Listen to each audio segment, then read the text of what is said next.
La MEF de Beauvais est un acteur clé du développement économique et social du territoire, particulièrement dans le cadre des politiques d'insertion professionnelle. L'engagement de la MEF se manifeste à travers plusieurs initiatives concrètes visant à favoriser l'inclusion des publics éloignés de l'emploi, en particulier grâce aux clauses d'insertion.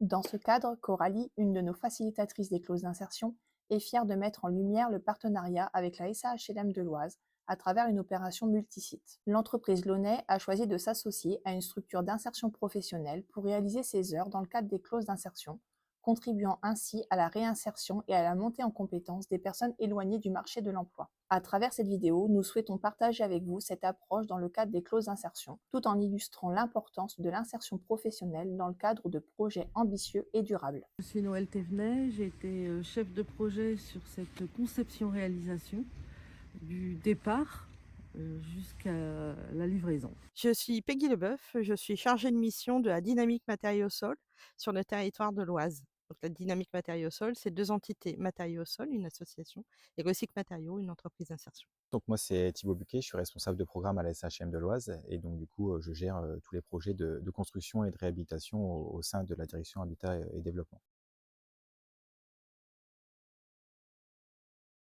Un chantier d'insertion, c'est un support par l'activité économique.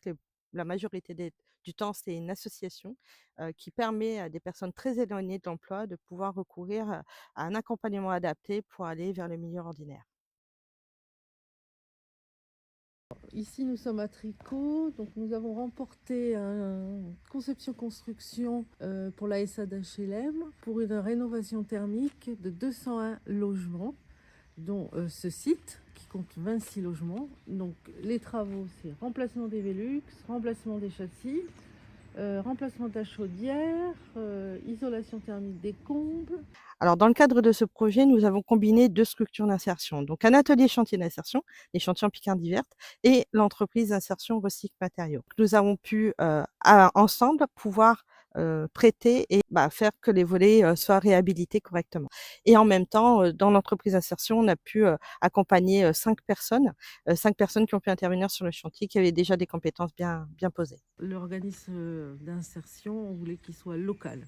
Et deuxièmement, par rapport à la compétence de la dirigeante de l'entreprise, pour les déchets, l'insertion, l'économie circulaire, nous avons choisi cette entreprise. Parce qu'on a toujours ce phénomène de réemploi, au lieu de jeter, on peut déposer proprement et réemployer sur le chantier même ou sur un autre chantier. Le but, c'était de promouvoir l'emploi et lutter contre l'exclusion. Donc pour cela, la SHM s'est engagée dans une politique volontariste d'insertion professionnelle par l'emploi. Pour atteindre cet objectif, on inclut dans nos marchés une clause visant à promouvoir l'emploi pour les personnes en difficulté et ainsi lutter contre le chômage. Pour ce faire, on s'est fait accompagner par la Maison de l'emploi et de la formation du Boésie depuis 2022 pour accompagner nos partenaires dans la mise en œuvre de cette clause et dans la compréhension. On souhaite poursuivre cette démarche d'insertion professionnelle. Alors le but, c'est de ne pas la limiter à nos projets de construction et de rénovation comme on fait pour le moment. Donc du coup, nos 3 axes pour continuer cette démarche, c'est développer sur nos marchés d'entretien. Ça peut être par exemple les espaces verts. Ensuite, c'est promouvoir les candidats pour lesquels ça a fonctionné. Il y en a quand même pas mal sur lesquels ça débouche sur des emplois stables. Et donc, du coup, c'est aussi le but, c'est de faire connaître aux autres bénéficiaires potentiels que ça fonctionne réellement. Et le dernier, ça serait d'aller sur des formats un peu innovants, par exemple des cafés emploi en pied d'immeuble pour aller chercher les personnes sur qui on n'a pas réussi encore à capter.